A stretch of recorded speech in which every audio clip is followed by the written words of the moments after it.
Esercizio dei cerchi. Questo è un ottimo esercizio per il recupero della fase di raggiungimento agli oggetti per quanto riguarda la funzione di presa e di manipolazione.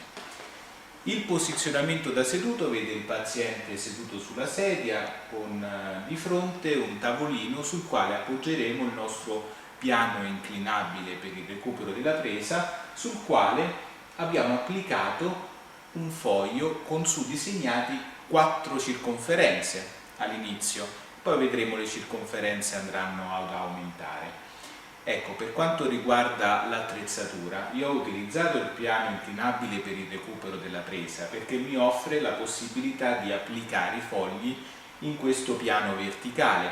Voi potreste anche ingegnarvi a casa utilizzando, che so, una 24 ore o un leggio o qualsiasi altro oggetto che vi permetta di applicare il foglio in questo orientamento qui. Per quanto riguarda il foglio dei cerchi riceverete 2 file. Un file in PDF dove sono riportati 4 circonferenze, quindi più distanti tra di loro e più semplici da riconoscere, e un altro file con 8 circonferenze quando le capacità del paziente andranno migliorando e quindi sarà in grado di riconoscere differenze minori fra una circonferenza e l'altra. Il formato del file è in A2, quindi un foglio abbastanza grande che permetta di racchiudere queste circonferenze. Nel momento in cui lo andate a stampare potreste chiedere in copisteria di stamparlo in quel formato lì, oppure se avete la possibilità di stamparlo in A3 verranno 2 fogli. In questo caso vi sto facendo vedere come stamparlo da una stampante di casa normale con la possibilità di stampare in A4 vengano 4 fogli che voi potete tranquillamente unire con del nastro adesivo. Vedremo poi in seguito nei diversi livelli di calibrazione come organizzare al meglio l'esercizio.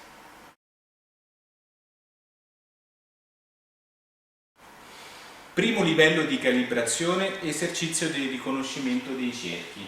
Posizioniamo i nostri 4 cerchi da riconoscere sul piano inclinabile per il recupero della presa e orientiamo il centro dei cerchi in prossimità della spalla, in modo tale che l'arto del paziente sia proprio perpendicolare a quello che è l'orientamento dei fogli. Introduciamo l'esercizio al nostro paziente, vedi queste circonferenze? Adesso io te le faccio percorrere con il braccio e tu devi riconoscere se è, questa la chiamiamo la 1, la 2, la 3 e la 4. Potete tranquillamente numerare anche i fogli con un pennarello. Allora, la presa è la stessa che effettuiamo per tutti gli esercizi dell'arto superiore, quindi sosteniamo il polso attraverso i suoi lati e con la nostra mano destra sosteniamo tutta la mano aperta. Poi la mano sinistra andrà a sostenere il gomito qui sotto e senza toccare i fogli, i cerchi, andremo ad eseguire il movimento. Via.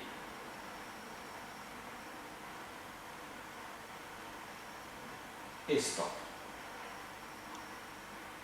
In caso di difficoltà di numerare il cerchio, il paziente indicherà quale cerchio ha percepito. Quale ti sembrava?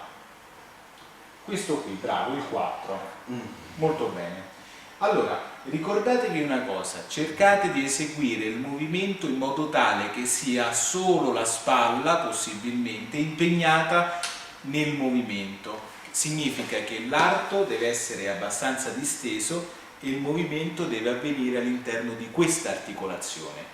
Cercate di evitare movimenti di questo tipo, combinati, dove ci sia anche il gomito, per un discorso di attenzione, perché il paziente sta dirigendo la sua attenzione su un unico elemento adesso che è la spalla.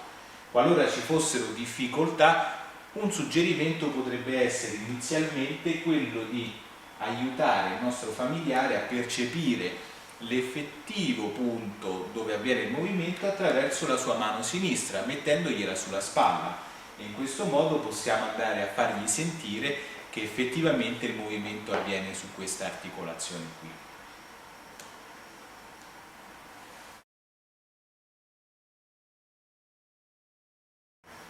Secondo livello di calibrazione, esercizio dei cerchi.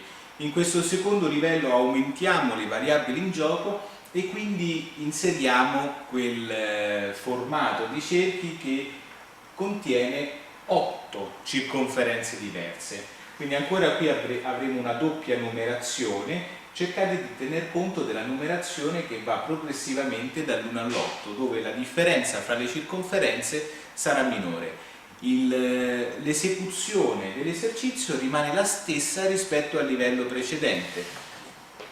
Allora, hai visto i cerchi sono aumentati, Ora stai attento.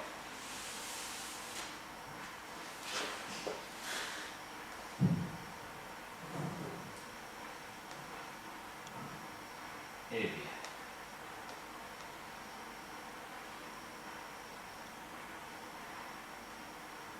Te lo rifaccio,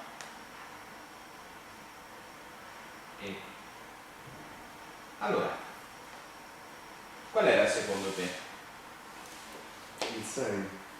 Il 6 questo qua? Sì. Ti faccio sentire il 6. Vediamo se noti la differenza.